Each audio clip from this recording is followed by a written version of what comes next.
Hey guys, welcome back to my channel. My name is Juanita, for those of you who don't know. This is actually my second time trying to make this video because I always talk too much. So I'm going to try to get right to it. This video is going to be about the RSP drills that I intend to because I am enlisted in the Army National Guard. And so yeah, so basically my first drill was a one-day drill. The Sunday of that weekend was Mother's Day, so they cut it short. Which definitely affected the way that things ended up running that first drill.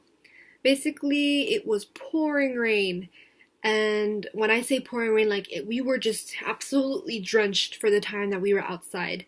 And I felt like I was taking a shower every single time I went outside because my hair was just soaking wet. Everything about us was just like every single time we'd go back inside, we'd have to like dry off, and it was just an interesting first experience for that. So yeah, because it was a one-day drill, everything was very compacted. We didn't have a lot of time to do the things that they would normally do. So all the classroom instructions about like the phonetic alphabet, the warrior ethos, the soldier's creed, stuff like that was very, basically we were just in the classroom for long periods of time, and we were tired, so it was really hard like staying awake. And it's very important that you stay awake because they will yell at you if you start falling asleep. They will make you stand up. And so yeah, so very important that you get a good night's sleep before you go to these drills, and that you don't fall asleep while you're in the classroom because they will yell at you. Basically, one of the first things that we did was the OPAT, which is OPAT.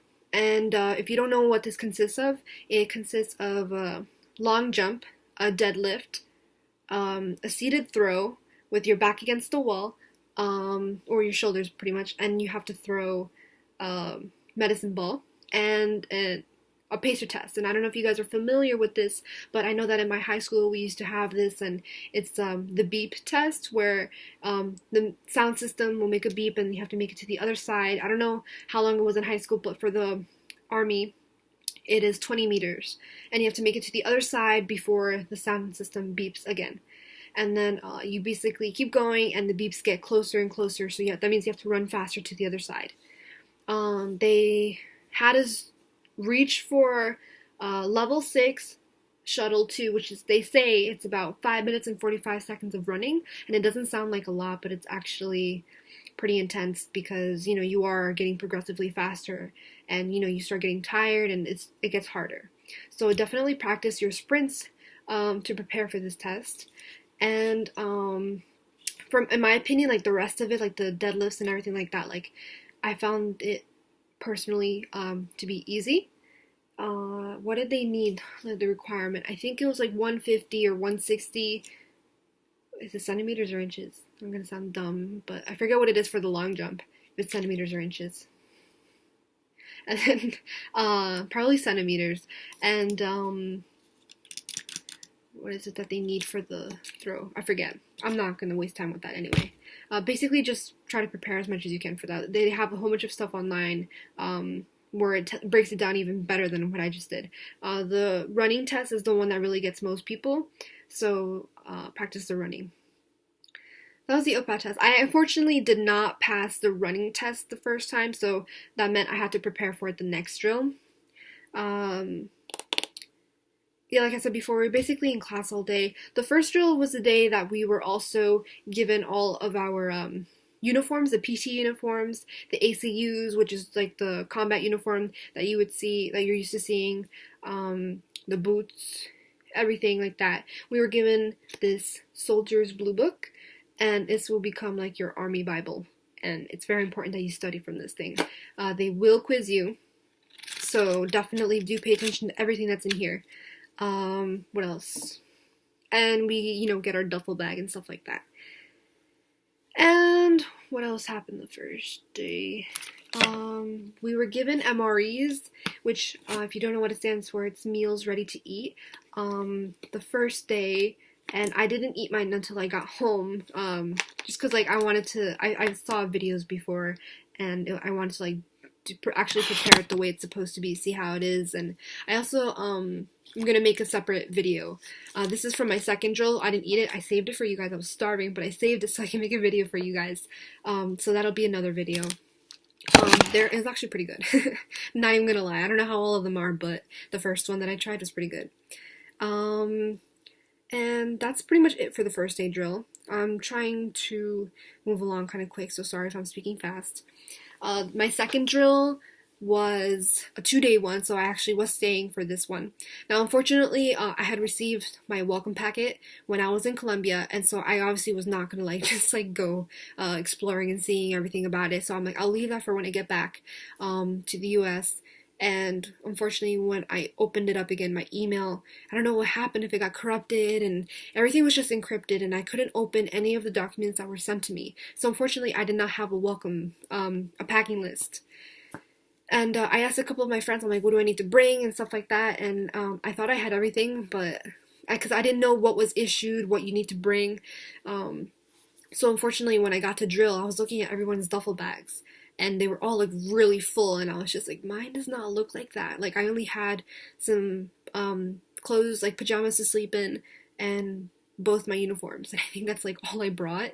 And so basically, I did not have a towel to shower. I did not have a pillow. I did not have flip-flops for when you go in the shower. I was basically like not prepared at all. A lot of it was just dumb on my part.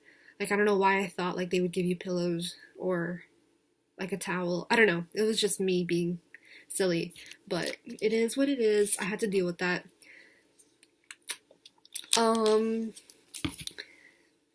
Hold on. I have like a little list, and I think I just deleted it. Give me 1 second. Here we go. So MRE, blah blah. Oh yeah, so my second drill was very hot, very sunny. The sun was just beating down on us. So not to say hot, it was like 95 degrees and like 95, 100. So it was pretty drastic change from my last drill when we were just drenched. And we got there when I forgot to mention this before, but when you first get to drills, they take your phones and any personal belongings like your keys and stuff like that that you won't have access to. So they take that right in the beginning, and then you don't have it all weekend until you're about to leave. And we got linens.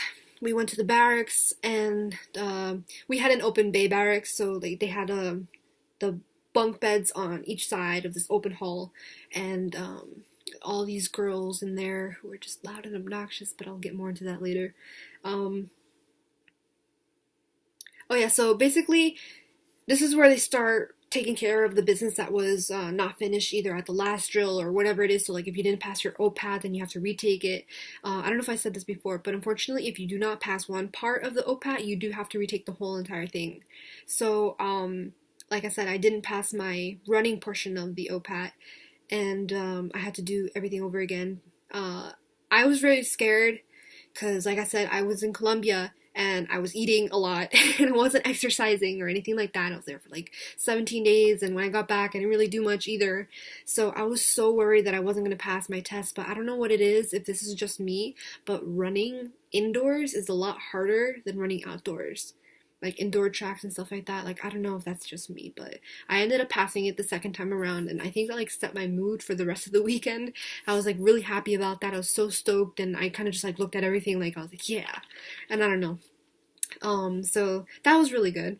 Then I think we had lunch after that. We were in a classroom, and they just had like a whole bunch of these baggies, and you know, once again they had us take a test. Knowledge test about the word ethos, like stuff like that, phonetic alphabet that I mentioned before. So it's very important that you do pass. I mean, that you do study your blue book, because like they will literally give you like a test, like paper, pencil to do. Oh, I didn't mention this before, but when you go to drill, they have phases, and it's almost like when you would go to basic training, you have red phase, white phase, blue phase. They also have green phase, and I forget the name of the other one. Is it gold? No, I don't think it's gold. But basically, red phase is when you first get there. That's your first drill ever. And they have to give you, like, the introductions of everything. And white phase is the basically all the drills after your first drill, because your last drill ever, the one that you go to right before you ship off to basic, that is known as your blue phase drill. So however many months it is until you ship off, like, it depends. You could be in a white phase for 2 times or 3 times, depending on however long it is. Hold on, put on my glasses because I'm currently blind right now. Alright, much better. Alright, lunch. Oh, PT test. This thing was torture. I guess it wasn't the worst part of drill, but it consists of push-ups, sit-ups, and a 2-mile run, which you have to do at your own pace. Now, the push-ups and sit-ups, we were in a gym, and we had partners, same sex, and you have like these little PT cards that you write down however many you complete in a 2-minute period. So you do the push-up test, however many you can do, and no matter what, you cannot bring your knees down. You have to keep upright in a push-up position. Even if your butt is up in the air, you just cannot bring your knees down or like fall down to the floor. Otherwise, your test for that is terminated. You could have done 50 push-ups, but if you fall before that 2 minutes is up, that's done. Same thing with the sit-ups. You have your hands interlocked behind your head, and if it comes out, like, that sit-up does not count. If you stay down too long, that sit-up also does not count. So definitely practice those. The 2-mile run was fun. Everyone gets the starting line at the same time, and you just go at your own pace, do however fast you can do it. I know myself, and I run really slow, especially in the heat. It does not work well with me. And I completed mine in like 24 minutes, which is not good. They want you like underneath 20 minutes. The faster the better, obviously. And so I definitely need to improve. But there were definitely other people that were slower than me, so it's kind of like, I'm not the worst. Whatever you do, just try not to stop running. I saw a lot of people, they would run like as fast as they can, or like, at a pretty fast pace, and then stop and walk, and it's like, you're not supposed to do that. Like, just, even if you're like, for me, like, no matter how slow I was running, I was still like running, like not even walking. So they like to see that. What else? PT test. We had dinner. Now here they had like the chow hall, which is what it's called, and you are gonna be hungry. Like, you are burning a lot of energy, and they don't give you like ridiculously long time periods between each meal, but it is kind of long, so you will work up an appetite. And even if you're a picky eater like me, like, I'm telling you, I am so picky, and I'm impossible when it comes to going out and eating and whatever. But even me, like, who doesn't really eat like that many vegetables, and which I should, but I was so hungry, like, by the end of that first day, that, like, Jamaican patties, which I had never had in my life, I ate them, and it was really good. White rice, they had carrots, but like boiled or steamed carrots, something, and I ate those too because I was starving, and they weren't my favorite, but I ate them because, like I said, hungry. That was dinner. We went back to the barracks. These girls, man, I don't know, man. Like, I just do not know how they had the energy to like put on music and start like twerking and dancing, and I'm just like, girls, I just want to shower and get to bed. Oh yeah, so that was fun, showering, because like I said before, I didn't have a towel or flip-flops, and I had to use my PT uniform from that day. And you only get one, at least I only got one, and you have to wear that the next day for the battalion run, which I'll get to that in a second. But so yeah, I had to use my PT shirt to dry myself off, which was simultaneously humiliating and not practical. But yeah, so I had to use that to dry myself off, and it was just, I was just wishing I had a towel so bad. And some girl had to like lend me her soap, and I felt like so bad. Like, she had like liquid soap in a bottle. And then I had to like hang it up in like the little closet thing to dry overnight, because I had to wear that the next day, and it was just like, eh. But now I learned my lesson. What else? So the next morning we woke up at 5:30. 4:30, because we needed to be in this classroom where we would prepare to go for the battalion run. And they told us it was going to be 3 miles, and it was going to be a slow run, so you can stay in formation. Slow my ass. Like, it's not like the fastest thing in the world, but it was hard.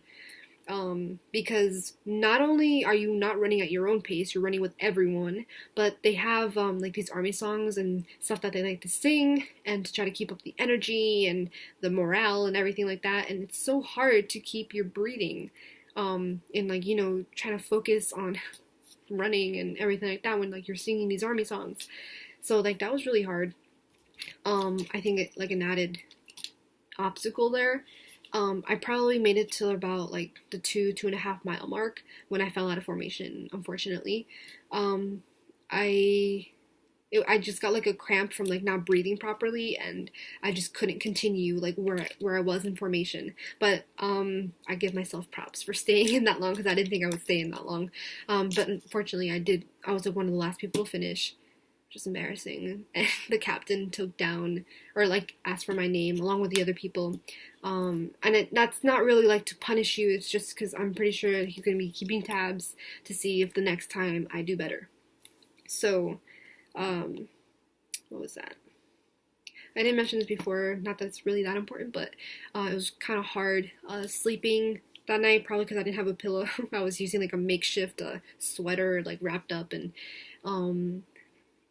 yeah, the beds aren't really, they could be worse, but they're not like that comfortable. I don't know. I'm not really complaining though. What else? Breakfast. Breakfast was good. Oh, this is kind of funny. So after we did the run and everything like that, I had breakfast. We had to put on our ACUs, which is a regular army uniform they're used to seeing. And then we had to go basically back to this main building, where they have like not a closet, but it's, I forgot what it's called, having a moment. And if you needed uniform modification, sometimes you don't get the right size when they give you everything, because when they do, like, they give you this duffel bag, and then they're just like, all right, did you get this? Did you get this? And like everyone's just shoving stuff in your duffel bag, and you get like really confused, and then you have to sign off on a piece of paper like saying if you got everything, and like you don't even know what you're supposed to have, and it just gets like really confusing. And then sometimes you just get the wrong size. So they had that where they would ask us if we needed tags or whatever. So once we were out of that, I went outside, well, back into the gym, and I was like looking for my group. And I saw these girls that I recognized, so I went to them, and we went outside, sat in the shade, and then all of a sudden the sergeant started talking about the Lord and like religious stuff, and I was like, oh. Earlier that day when we were in the classroom, they had asked us who wanted to go to religious services Sunday. They offer that. And several people raised their hands. Now, personally, I'm not religious, so I wasn't planning on attending, but I accidentally ended up there. And it was actually pretty funny, because at one point, like halfway through, we heard stomping and running, and we look, and they had the other half of the group, they were like running and marching, and so basically, like, we got out of that. I feel bad, but at the same time, I guess that's where God wanted me to be. So yeah, that was funny. It was about like 30-40 minutes, and it was actually pretty nice. I mean, they were really nice, and I guess it wasn't a horrible thing to end up in. It could have been worse. That was church services. We went back to the classroom. We went back there a lot. I don't know how every other RSP site has, runs their drills and stuff like that, but a lot of the times they do have us studying our blue book. And I'm like stressing that, like, once you get this thing, or even before I got the blue book, I would just go online, and like I saw that you would have to know general orders and warrior ethos and stuff like that, so definitely study that. Oh yeah, there's this like little game that we used to play. It was called the knockout game, and basically what it's like Simon Says in a way, but the sergeant would like yell out formation commands like right face, left face, about face, and like, try to like trip you up, and then the last person standing wins the game, obviously. That was pretty fun. And then we went back to the classroom. where one of the sergeants was giving us like financial advice. He was really chill.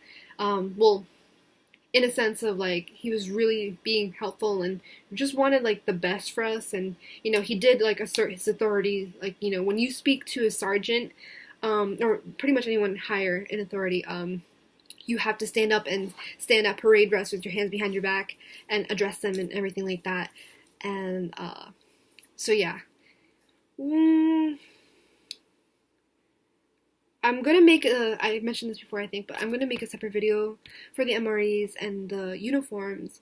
So, but pretty much that was it. We left, which was my second drill, around like 1 or 2 o'clock in the afternoon. So you're not there the entire day, at least for that day I wasn't. And then the next drill that's coming up, I believe it's gonna be a 3-day drill. I'm not looking forward to that, but basically, my advice to you guys would be, if you have not gone to drill, or if you have and you just want to know how other people experience it, you have to physically prepare and mentally prepare also. Not just in terms of like emotional, but like intelligence. Study your books. They do emphasize a lot drinking water, and just go and hitting the pavement, some good old-fashioned running. Nothing is going to replace running. You can't go biking or rollerblading or whatever it is and think it's going to like compensate for running. Like if you're not used to running, like at least at my drill, you can get in trouble for maintaining the same physical level or getting worse. So that definitely is a huge motivator for me when it comes to keeping in physical shape. Unfortunately, I went running the other day and I injured my hip. I actually got this from when I went to drill, and I was like walking with a limp for the rest of the day because that 2-mile run and the 3-mile run the next day did not agree with my hip. So I don't know how that's gonna go. Hope it doesn't get interferes with my training. But let's see how that goes. Is there anything else? I definitely made this video a lot faster than the first time around. But if you have any questions, definitely comment. I get the notifications like right away. I'm always on my phone, so I will answer. I think that's it. So subscribe, that would be awesome. I do plan on making more videos in the future, military related, and also I guess makeup related, or just in general other stuff. But yeah, I hope you guys enjoy my videos, and bye!